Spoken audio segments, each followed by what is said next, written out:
So in many of my videos, I talk about waiting a couple of months, 2 or 3 months, to wait for the hype to drop down on a book and then try to get it at a better price. I'm going to be starting a new series now called Remember Me. And this is where we're going to be going back and looking at those books that I said to wait on and now how the prices are any better and try to find you some good buys. Stick around.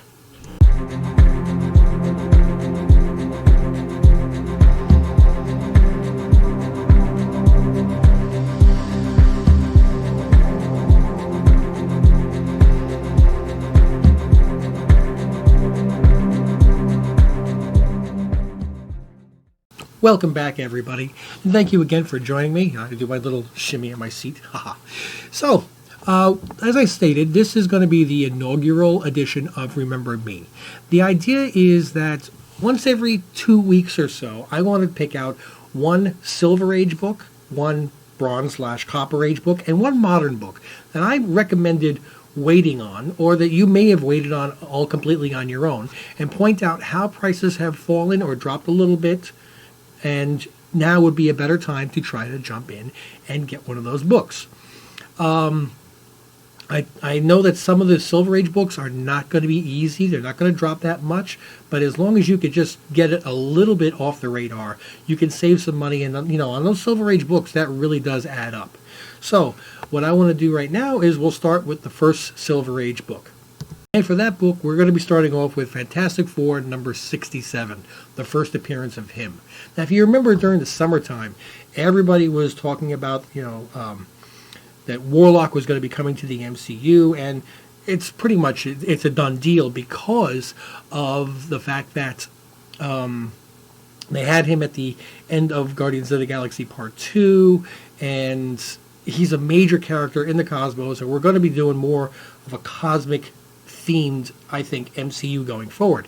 So anything to do with Warlock/him skyrocketed. Fantastic Four number 67 is the first appearance of him. He wasn't even named at that point. I believe he got his name in a later issue of Thor. But what I did was I looked back at some prices that were going on eBay, and I picked out, grades that were, all grades have dropped a little bit. Now, this has not dropped as much as we would like because of all the hype to go with the Fantastic Four. But it has taken a step back a little bit because people that are going for Fantastic Four are focusing mainly on ones with Silver Surfer, Galactus, Doctor Doom especially, just going through the roof. $115,000 for an FF number 3. Wow. But I still think that some of these other characters that are dropped down a little bit, this would be a good time to try to look for it if you didn't pull the trigger back then. So looking back, September 11th, believe it or not, I looked at sold sales on eBay, and an 8.0 with off-white pages went for $4.95. November 27th, a couple months later, now that things have calmed down a little bit, an 8.5 with white pages sold on eBay for $4.45. So you got white pages instead of off-white. You got a 0.5 grade bump from 8 to 8.5 and $50 less. All books across the board are down. The lower grades are down $20, $30. And again, I wish I could give you better prices, but just because of all the hype with the Fantastic Four, that's about the best that we're going to get at the moment. Moving on to the Bronze/Copper Age book, I'm picking out Spider-Man number 194, first appearance of the Black Cat. Now again, during the summertime, Black Cat was extremely hot, and we were talking, everybody female related. Are they coming to the MCU? You had, I don't even know where I put her at the moment. We had Madam Web, we had Spider-Woman, everybody that was Silk, everybody that was attached to Spider-Man in a female capacity because of the Olivia Wilde announcements were going through the roof. Now, this has taken a step back also. Another sale, believe it or not, on September 11th. Apparently on 9/11, people are just sitting home buying comics on eBay. A 9.2 sold on September 11th for $350. And December 7th, just 2 days ago, 9.2 sold for $294. So it went down $56. Better $56 in your pocket than somebody else's, right? So Black Cat is still will always be such an integral part of Spider-Man, and it's just a matter of time until that character does hit the MCU or does hit the Sony movies.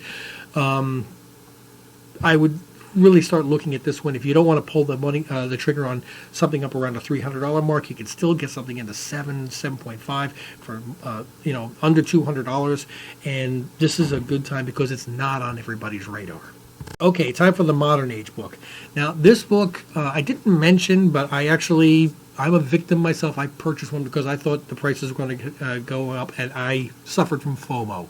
So hopefully you did not get this one. It is the Star Wars #7, the J. Scott Campbell variant from New York Comic Con that never actually got released, the negative space variant.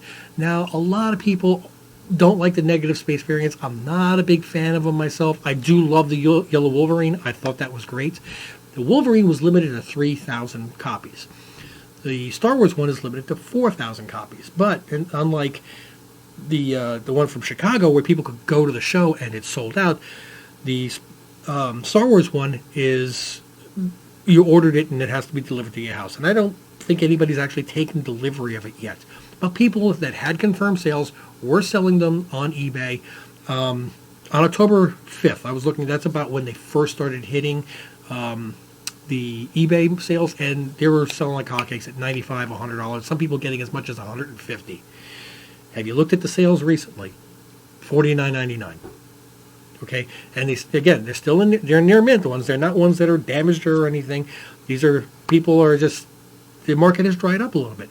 But for $50 for a limited to 4,000 Luke Skywalker cover, I think that this one, once it hits everybody's collections, Wolverine is a very, very popular character, no doubt. 3,000 copies. But the Luke Skywalker one, we've got comic collectors and Star Wars collectors. I think you're hitting on two markets here, and I think that in the long run, when people start getting graded copies and it's people start showing pictures of it instead of just a pre-order, $50 is a really good price.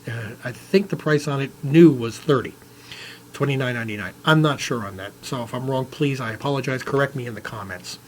So those are my 3 picks for my inaugural edition. And tell me what you think about different ones. Like and subscribe are always appreciated. And I'm sorry for not having a video for several days. It's just that I don't want to just come on and talk about nothing. Nothing aggravates me more than when I go onto another person's channel and they throw out 2 videos a day and there's actually nothing. I love it when I see, breaking news, Marvel trailer, second trailer for WandaVision.